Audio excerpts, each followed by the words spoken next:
It was out of bounds for Marbury to say something like that. Now, granted, I believe that LeBron James has to win a chip in order to be, in the pantheon of Laker lore and all of that other stuff, because when we talk about the great Lakers, as I have said on many, many occasions, with the exception of Elgin Baylor, who retired, I think, like 9 or 10 games into the 72 season when they won the chip, okay, there is no great Laker that has ever failed to win the chip. I'm talking about back to the days of George Mikan, to Wilt Chamberlain, to Kareem Abdul-Jabbar, Magic, Worthy, Kobe, Shaq, and every single marquee Laker. Keep going. Has won. That's right. Jerry West. Jerry West. How can I forget Jerry? No, my point is, every single great Laker has a chip to go along with their name. So if Marbury had said that, I got no issues. But to sit up there and to go at LeBron like that, for what? Right. Why are you doing that?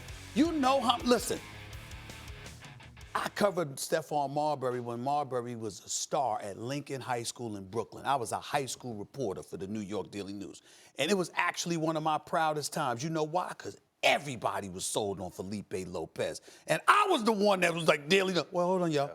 There's this dude at Lincoln High School. That Felipe Lopez is not on this brother's level. You go to your Georgia Tech for 1 year and then go to the NBA. Stephon Marbury was that dude, an elite player, and special. But the point is, and not really a bad guy, believe it or not, really not. It's just that sometimes he gets caught up in expressing himself about stuff he got no business expressing himself in that fashion.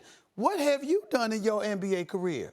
You know how many destinations you've been to? I'm just looking at your resume here. What is it? What is it?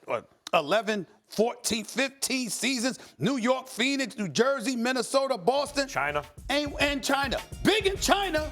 Yeah. But ain't won a damn thing. But right or wrong, for context, just so you know, this wasn't specifically about LeBron. It was more focused on Kobe, because he was also frustrated with people showing fake love to Kobe. People that hated Kobe had beef, and I think that's important when I set up this topic, that's part of the conversation. Because I know a few people who feel that way. They didn't even know Kobe. So how you know the love is fake? See what I'm saying? It could be. But we don't know. No, so if we don't know, let the brother rest in peace. And if they got to live with themselves, but you don't know. First of all, go ahead, I don't think it was out of bounds. Right. And what Molly just brought up is something I want to touch on. I think what Steph is reacting to, and I felt it too. I dealt with Kobe some, and I was strangely affected by it because he's not in my family. We weren't friends, but I dealt with him some, and I was affected by it as though it was someone in my family. Yeah. So I did a lot of thinking about that, like, wow, why is this the case? And then when you watch TV and read the paper or go online, whatever, listen to the radio, sometimes you get the feeling like when the tragedy like that happens, it's a virtue signaling contest. Who could be the saddest, right? And I didn't want to make it like that. I felt like, look, my day goes on, and then I'm shaken out of it like, oh, Kobe, damn. But I'm not going to act like the earth stopped spinning, right? And so I think Marbury is kind of feeling like that. That's the first thing, okay? Now, for him to bring up LeBron, saying, hey, I think Marbury's touching on the idea that he feels that that Kobe's passing has been commercialized a touch. And I think he resents that. In terms of Marbury being a good guy, this is a dude who makes $15 sneakers, costs the same to make the expensive ones that cost to make his, and gives them away to school kids. Like, Marbury's a very good guy in certain respects.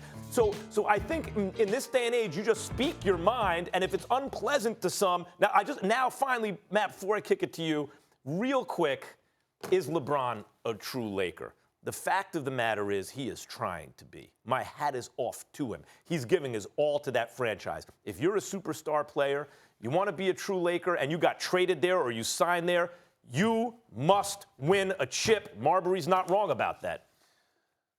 He's not wrong from a standpoint of he has to win to be considered one of the greats, but I think it was definitely a low blow for no reason.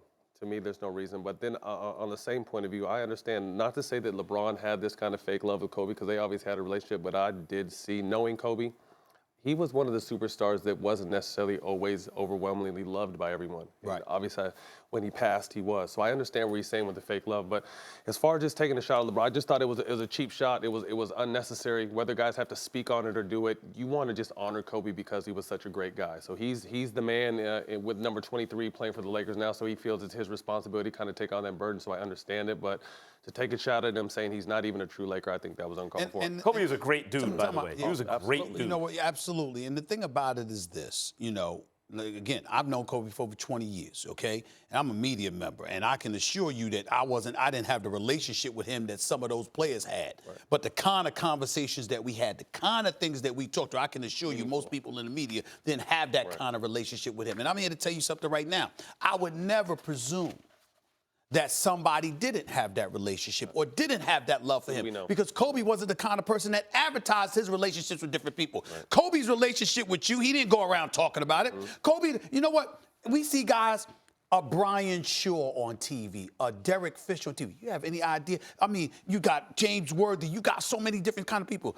Kobe had a lot of love for a lot of different guys. He didn't talk about it. Right. So we don't know. If Marbury had said there's a lot of fake love, I got it. But to sit up there and to say LeBron and then have that conversation, you don't know that. Well, there's another element to this You also. don't know that. There's another element to this also, and it goes through the Lakers, but you can take it outside the Lakers too.